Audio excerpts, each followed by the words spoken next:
Kuon is a survival horror game developed by FromSoftware and released for the PlayStation 2 in 2004. Set in ancient Japan during the Heian period, the game combines traditional Japanese folklore with elements of horror, creating a unique and atmospheric experience.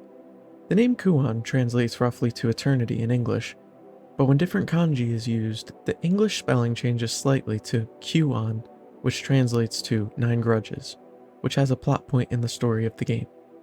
The game heavily shows characteristics of the philosophy of yin and yang, with there being playthroughs both titled Yin and Yang and a Shikigami summon that represents both ends of the spectrum.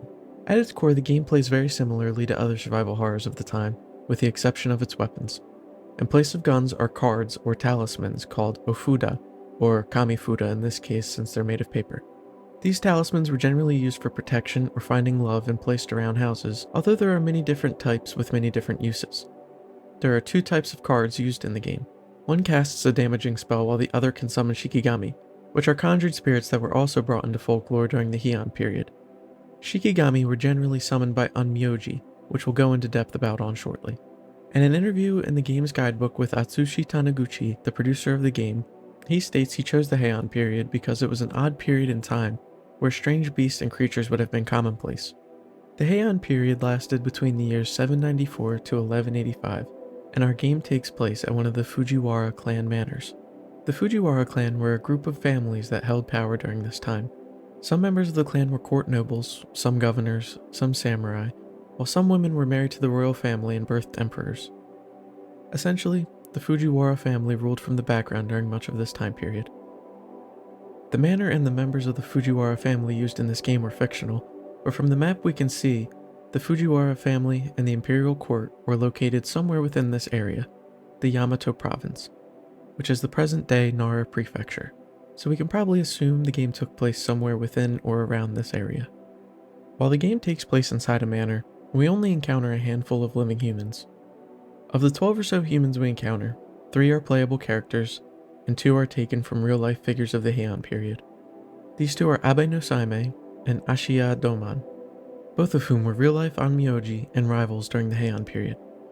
Although Abe no Saime was a male in real life, in the game he is portrayed as female. Taniguchi says this is because he wants players to almost have a sense of frailty to enhance the horror feeling when playing, since the other 2 playable characters were also female. Abe no Saime lived between the years 921 to 1005, serving as an onmyoji for emperors and the Fujiwara family. Onmyoji were essentially astrologers. They would divinate the stars to tell fortunes, perform exorcisms, ward evil spirits, and even tell the gender of babies. It was also a common belief that onmyoji could summon Shikigami, which is why we see our 3 playable characters using cards to produce various ones. According to some legends, Saime was not actually fully human, but instead a child of a man and a kitsune, or fox spirit, named Kuzunoha, granting him his connection to the spirits.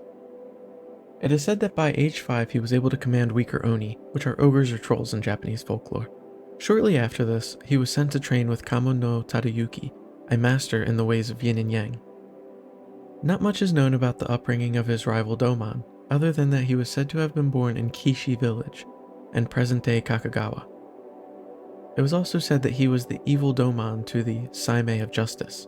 One particular event between the 2 saw Doman order someone to put 15 mandarins into a box, which he then quote-unquote divined, stating there were 15 oranges in the box. But Saime knew what was going on and said that Doman was wrong and that there were 15 rats in the box. When the box was open, there were in fact 15 rats. Their last battle was a Shikigami fight, which Saime won and led to Doman being exiled back to his birth province. This real-world ending is much like the ending of Kuan in a weird roundabout way. But their rivalry extends beyond themselves and creeps into the members of the Fujiwara family that they served. Doman served Akimitsu, while Saime served Michinaga. Akimitsu's daughter Enshi was to be wed to the next emperor of Japan, until the prince changed his mind and married Michinaga's daughter instead.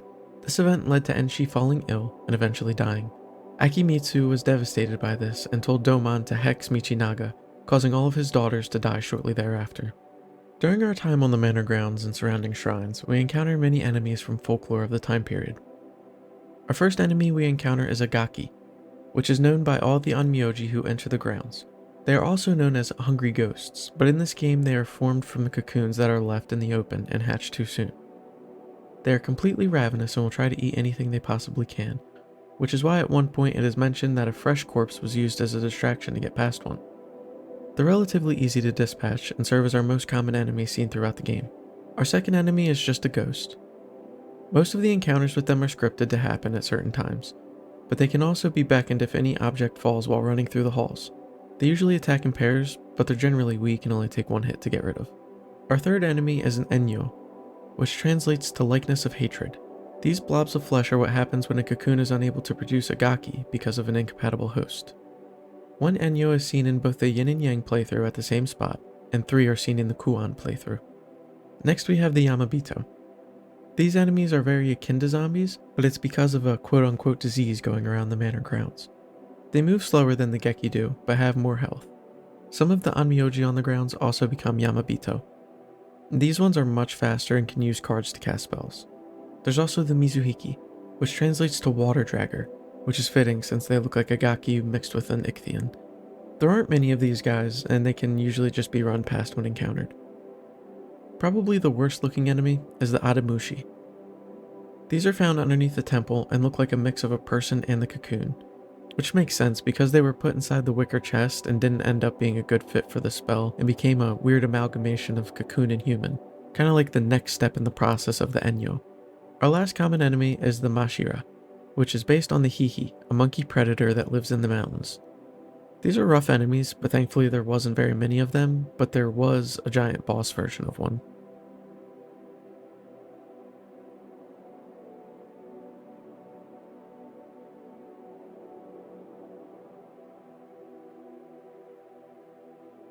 There are also 2 bosses who have undergone partial metamorphosis due to the Kuan spell, both Lord and Lady Fujiwara.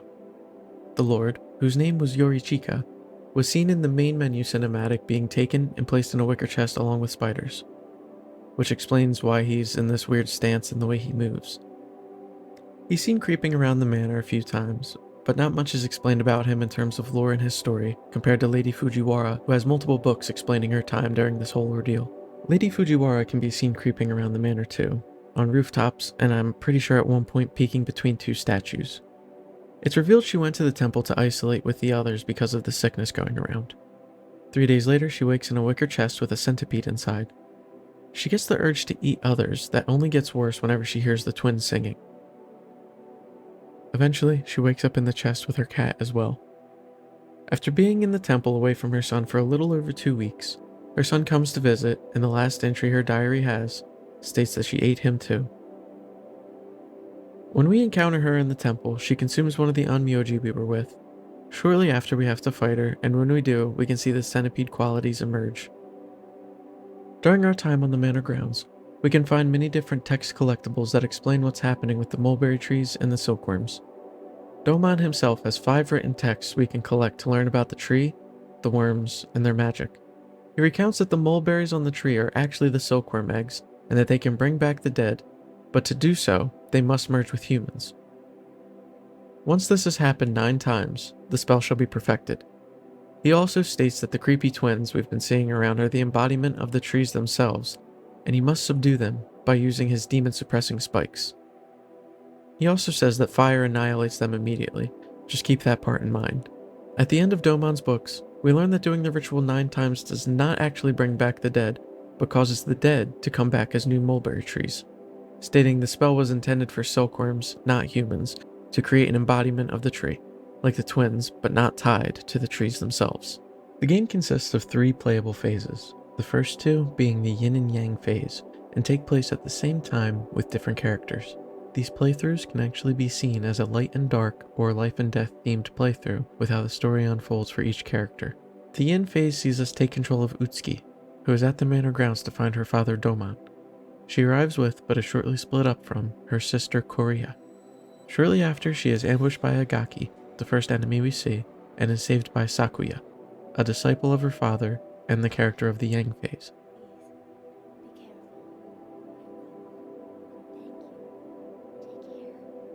Eventually we find the Lord's daughter Ayako, but must first find a bell by fighting Lord Fujiwara.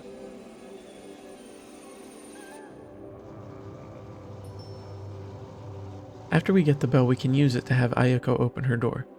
When we enter, the twins find her and Korea comes and takes her away.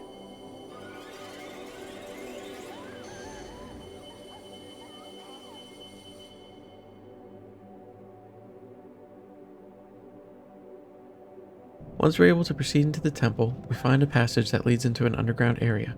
This is around the time we see the yin and yang storylines start to diverge. After unlocking the underground passage, Utsuki faints and Korea is seen walking up to her. We then wake up in a wicker chest with Korea nowhere in sight. But further into the underground we find Doman, who is carrying after the cocoons and says to prevent the cocoons from rupturing, it must enter the wicker chest.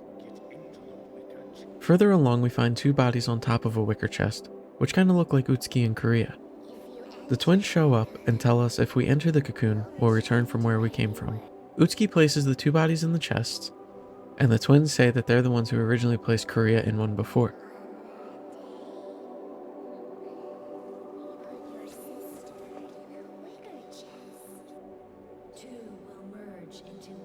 When we walk away, we see that we've merged with Korea, and we're probably experiencing a dream that they were just talking about.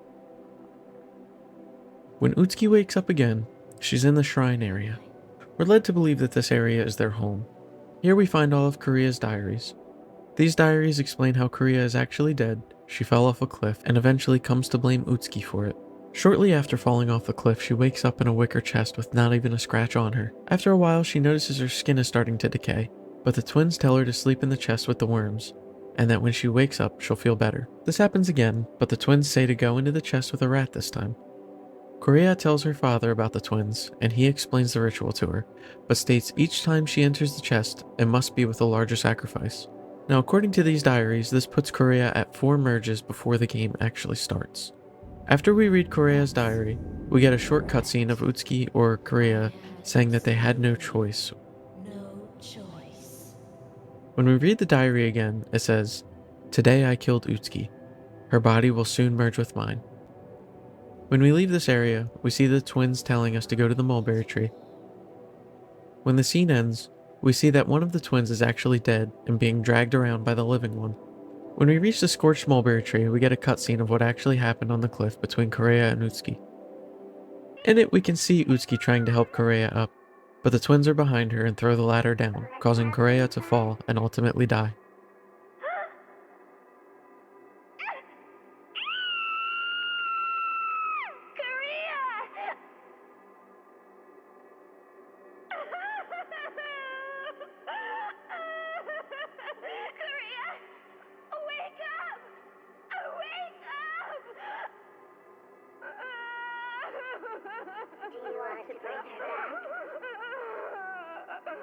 Do you really want to bring her back?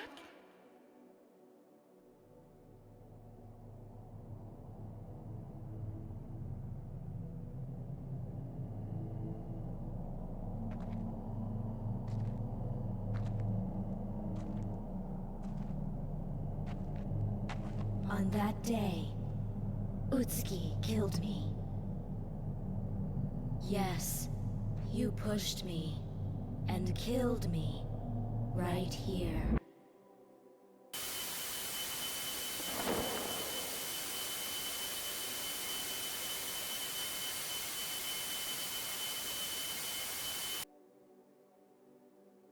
Eventually, we end up back in the tunnel and find one twin who says our rebirth is going to happen soon. The birth will take place soon. The new life. A new life. We then find Doman. After learning the Kuon spell will revive someone as a mulberry tree, he tells us to give in to our craving and merge with another. He also tells Utsuki or Korea the truth about who placed her into the chest. It was the twins. Sad. You didn't believe your own sister. You are worthless.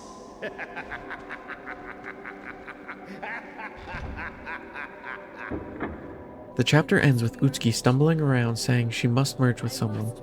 Here we can see her flesh decaying into what looks like mulberries. Sakuya then finds her, but not before Utsuki goes crazy and reaches for her. Your sister. Utsuki. Help me. I beg you.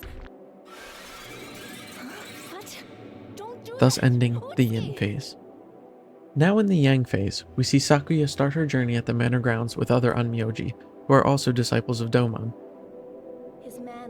She has a quick flashback to Domon telling her that she can handle these demons on the ground, since she's not a disciple of the useless Seimei. Since the manor segment itself is almost identical, we're going to skip over it and pick up where the story diverts, which is in the temple area. When Sakuya makes it to the temple, the twins open up the underground area, coaxing her to go down beneath. When we go down, we see another Onmyoji named Dochin running up behind us, begging for help.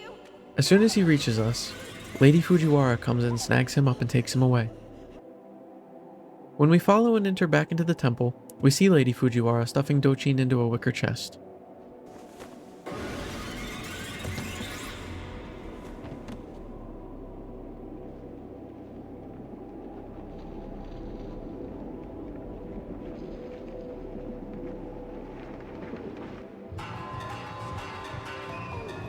After we take care of Lady Fujiwara, we can see Dochin's body in the chest, and he has a note telling us to go into the mountain path west of the manor. When we arrive there, we find Koreya, Utsuki, and Doryo, Sakuya's brother who entered the manor with us. They make their way to the shrine and say that Domon hasn't finished the investigation into what's going on here. He said his investigation is still incomplete. As we walk up the path, we follow behind the crew until we reach a point where we see the infected Koreya and a couple Yamabitos around her. She's basically immortal here, so we just book it past them until we reach a torii gate that leads us to the second mulberry tree. Here we see Koreya and Doryo fawning over each other in a silkworm, which I'm sure is going to end just splendidly. We see some of the demons running around in the building next to us, and Doryo tells Sakuya to handle it while they stay here. Once the area is clear, we start making our way back when we see Koreya throwing Utsuki over the same cliff that Korea fell off originally. You'll understand how it feels. Korea, stop it! And Doryo taking a permanent snooze under the tree.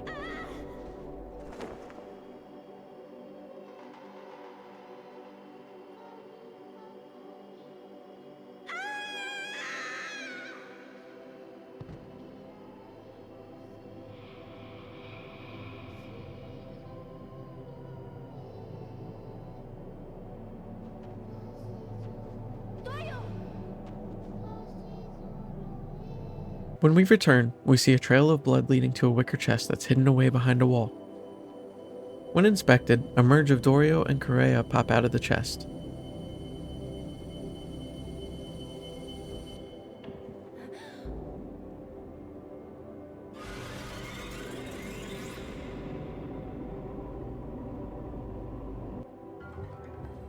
At this point, we can run and hide or fight them, but I chose to hide in the chest they came out of, and just watch them shamble around for a little bit before they disappeared. Once we open up the underground path, we return to the tree and burn it down. Does this mean that no more... This causes one of the twins to die, as was seen in the yin phase. When we go underground, we can find Domon in the same place that Utsuki did. This time he says we're all fodder to be used in the spell, before Sakuya attacks him and he runs off.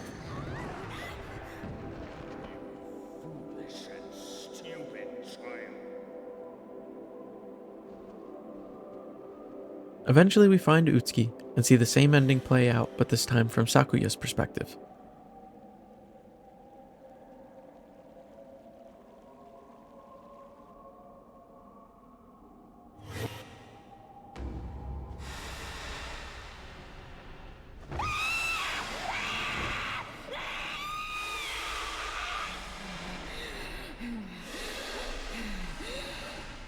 Help! Please! Someone! Help me! Utsuki!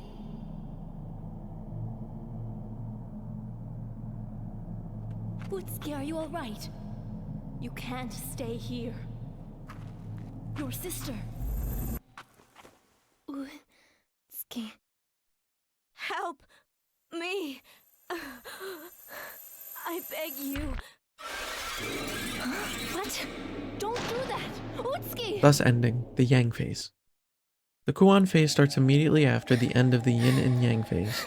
It starts with Sakuya telling Utsuki to wait where she is while she gets help. Sakuya, are you...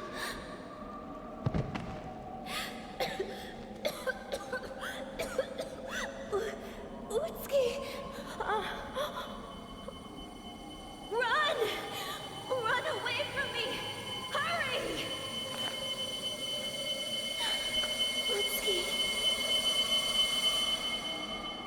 Wait here. I promise I'll find a way to save you. It then cuts to Abe no Seimei and her Shikigami arriving at the manor. Goki, shall we? Between the two Shikigami she has, one has the ability to defend, and one has the ability to attack, a physical embodiment of yin and yang. Saimei's time in the manor is relatively short-lived, as once we reach the shrine to head underground, we find Sakuya all bloody and beaten, and one of the twins along with her. Demons!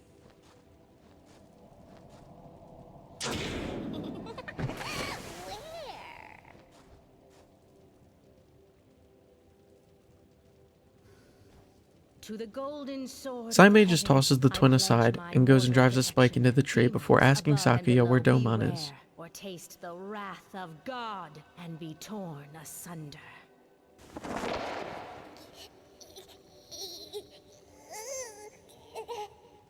Huh? So, you're one of Domon's disciples. Where is he? The master, that man, used us as sacrifices to perfect his magic. Just what I would have expected. Utsuki fell victim to evil magic. She is somewhere in the cave. Please help her. All right, I understand. I will do my best. Sakuya asks Saimei for help, and Saimei agrees and says she needs to find more of the spikes for the tree. I don't think 2 spikes will be enough.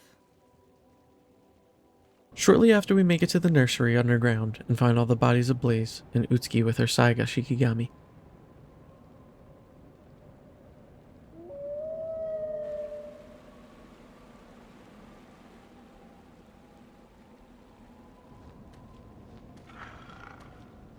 Back off! That was a good card. Someone gave this to me. I've been saving it for a long time. It's my last card. Oh, you must be Utsuki. I understand you were possessed by Domon's renegade sorcery. The singing... Utsuki says now that the isn't twins' so singing loud has calmed now. down, she feels more in control. I feel calmer. And in accordance with my father's wishes, I'm no longer of this world. I seek living humans. I'm so thirsty. Just the sight of flesh and blood drives me mad. So, I burn the corpses. I do know. The mulberry tree needs to be sealed. If fortune is on our side, we won't be too late. But we must have more spikes in order to accomplish this. I know. I will die here. That is your choice to make, but what about your father? He used his own daughter as a sacrifice? If he did this, he could do worse. And Saimei vows to stop Your Domon father and heads off to must find be him. killed. When we find Domon, who is surprisingly close by, he knows that Saimei was here because the cocoons had slowed down, You will die here. and says that she will make a worthy sacrifice to the cocoon. The fight's not too hard with the Shikigami, just have them pound Domon while we stand back and cast Fireball over and over.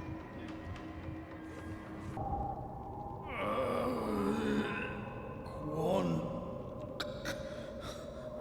If only I had completed, I would have ruined you.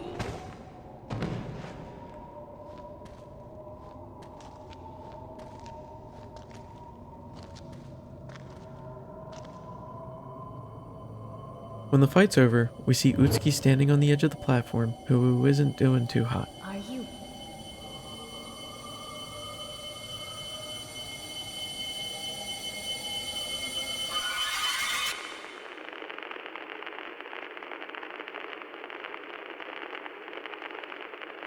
She then stumbles over and steals away Domon's body.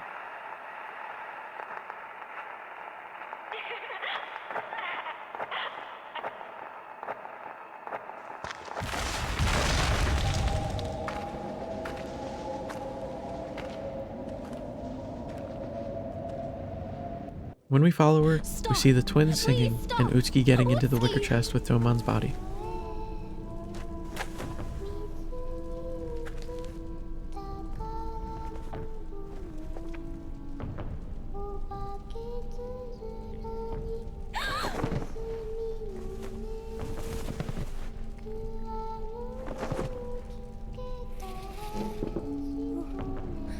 Utsuki.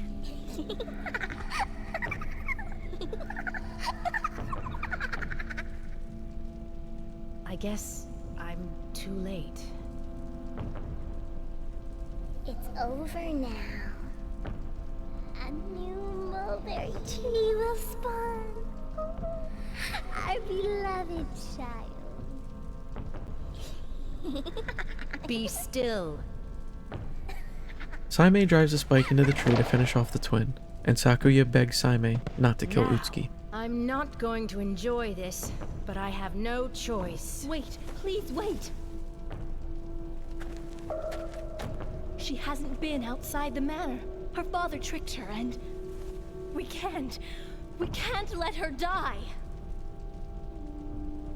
We simply have no idea what will be born from the chest. But...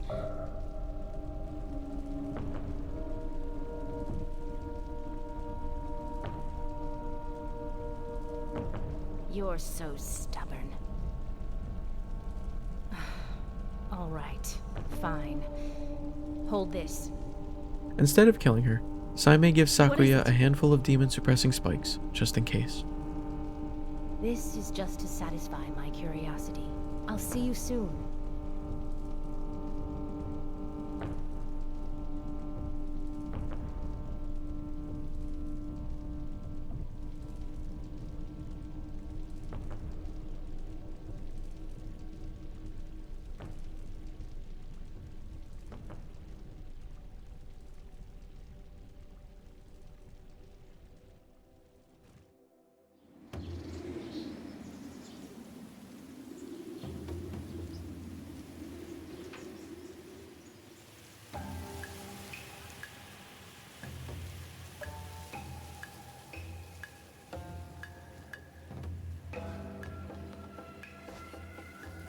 Don't be afraid. It's safe. Come on out. As the credits roll, we see that Utsuki was reborn as a child, her Shikigami still with her, and Sakuya being a parental figure to her. Before.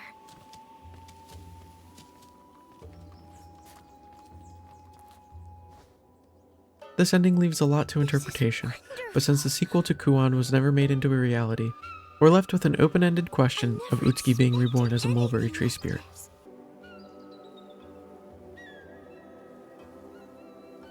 From now on, you will be able to go outside anytime you would like. And just think, you can choose where you want to live. How's that sound? Yeah. Well then. Let's get going. I hope you guys enjoyed this deep dive into the lore of Kuon. Let me know if there's any other games you guys want to deep dive into, and I'll do my best to get them out for you. But until then, you guys take care of yourselves, and I'll see you next time.